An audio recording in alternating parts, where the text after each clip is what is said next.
नमस्कार भक्तजनों, आपके सम्मुख पुनः एक नई कहानी के साथ उपस्थित हूँ। नेक कमाई की बरकत। कहते हैं कि हमारे सनातन धर्म में कि अगर हम ईमानदारी से और मेहनत से कोई कमाई करते हैं तो उसमें बरकत होती है, जबकि झूठ फरेब से कमाए हुए धन में हमेशा विपत्ति आती है और धन में कोई बरकत नहीं होती।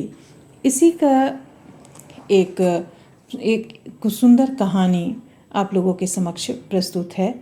प्राचीन समय में एक बहुत ही बड़ा धार्मिक बलवान तथा प्रजापालक राजा राज्य करता था।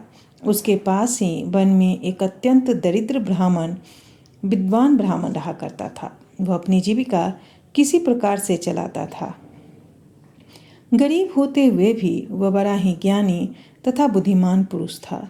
वह वेद मार्ग का अनुयायी और सर्वथा सच्चरित्र था।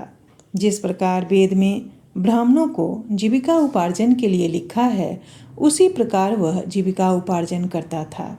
दिन भर ईश्वर आराधना में रहने पर संध्या को जो कुछ बिना मांगे मिल जाता था, वह उसी से सपरिवार अपना निर्वाह करता था। उसकी धर्मपत्नी तथा एक कन्या भी थी। इन किन प्रकारेण वह अपना जीवन चला रहा था। कुछ दिनों में लड़की ब्याहने योग्य हो गई। एक दिन ब्राह्मण और ब्राह्मणी अपनी कन्या के विवाह के विषय में बातचीत कर रहे थे। ब्राह्मण ने अपनी धर्मपत्नी से कहा, विवाह तो होना ही चाहिए, परंतु धन का संग्रह कहाँ से करें? ब्राह्मणी ने कहा, आपका यश चारों दिशाओं में व्याप्त है, इसीलिए आप जहाँ भी जाइएगा वहीं आपको पर्याप्त धन मिल जाएगा। ब्राह्मण पत्नी की सम्मति के अनुसार राजा के पास गया। द्वारपालों ने जाकर राजा को समाचार दिया कि एक दरिद्र ब्राह्मण आपको दर्शन देने आया है। राजा द्वारपाल से उन महामना ब्राह्मण का नाम सुनकर स्वयं द्वार पर गया और उनके अपने साथ भीतर लाकर अपने निकट सिंहासन पर बैठाया तथा कुशल क्षेम पूछी। तदुपरांत राजा ने कहा, महाराज आज्ञा दीजिए, मैं आपकी क्या सेवा करूं? ब्राह्मण बोले, मैं भिक्षा के लिए आपके पास आया हूँ। राजा ने कहा, जो आज्ञा, और अपने कोषाध्यक्ष को बुलाकर आज्ञा दी कि अभी 10 सहस्त्र मुद्रा लाकर महाराजा को भेंट करो। ब्राह्मण ने कहा, यह क्या दे रहे हैं? यह तो बहुत थोड़ा है।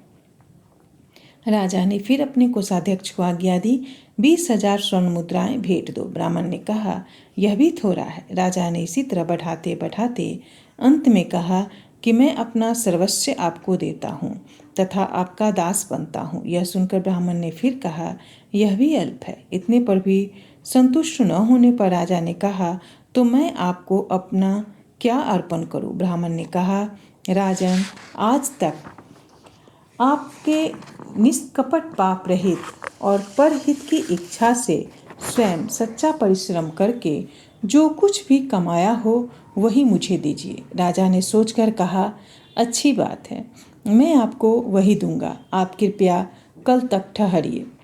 अपनी प्रजा के सुख दुख का हाल जानने और सच्ची कमाई का पैसा लाने के लिए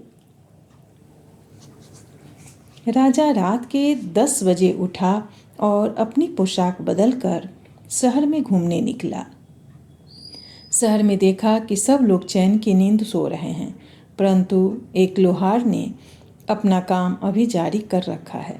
उसे देखकर राजा ने विचारा कि अवश्य ही इसको कुछ आर्थिक कष्ट है, यहाँ काम करके कुछ कमाना अच्छा है।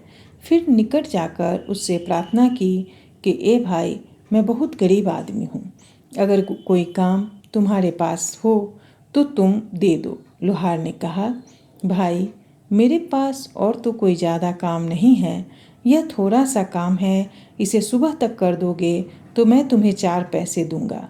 राजा ने कहा, ठीक है। इसके बाद राजा बड़ी लगन से लोहार का बतलाया हुआ काम करने लगे और लोहार अपने घर चला गया।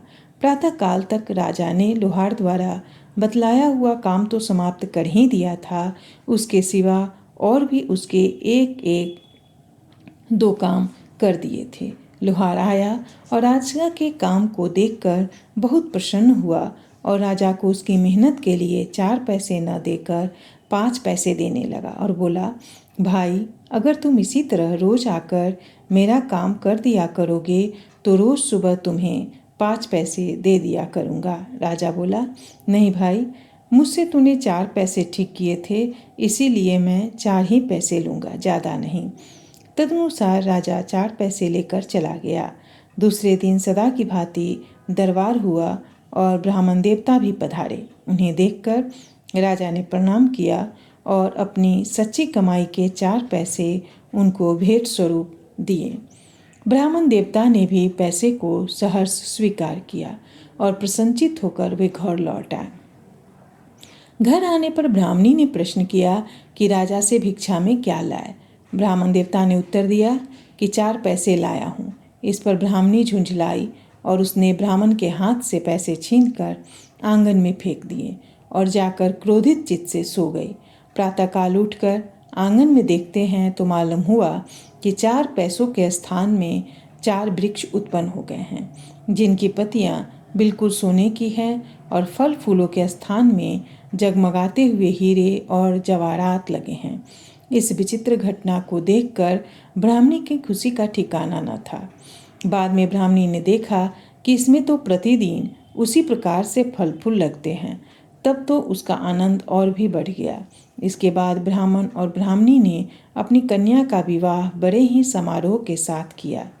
विवाह के बाद भी ब्राह्मण के पास बहुत सा धन रह गया, जिसके वह प्रतिदिन दान देता था और जितना देता था उतना ही धन भी उसके पास बढ़ता जाता था। उसकी कीर्ति चारों तरफ फैल गई।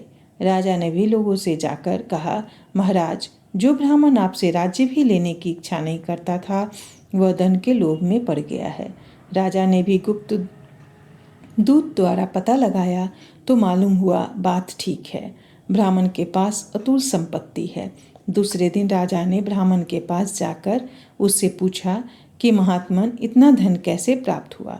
ब्राह्मण ने उत्तर दिया, महाराज, आप ही ने तो दिया था। अंत में ब्राह्मण ने राजा को सब हाल बताया। राजा को विश्वास न हुआ। अंत में उन्होंने पैर उखाड़े तो उनकी जड़ में वे 4 पैसे ही मिले। सारांश यह है कि नेक कमाई की पैसे की बरकत तथा वृद्धि यद्यपि पहले धीरे धीरे होती है, किंतु पीछे तो अत्यंत ही अधिक हो जाती है और वह मनुष्य को सब प्रकार से सुखी और संपन्न कर देती है। धन्यवाद दोस्तों। ऐसे ही अन्य कहानियों के लिए फिर से मैं लेकर आती रहूँगी। मेरे चैनल को ज़रूर सब्सक्राइब करिए और लाइक कीजिए और जितना हो सके कहानी को शेयर कीजिए। धन्यवाद। नमस्कार भक्तजनों, आपके सम्मुख पुनः एक नई कहानी के साथ उपस्थित हूँ। नेक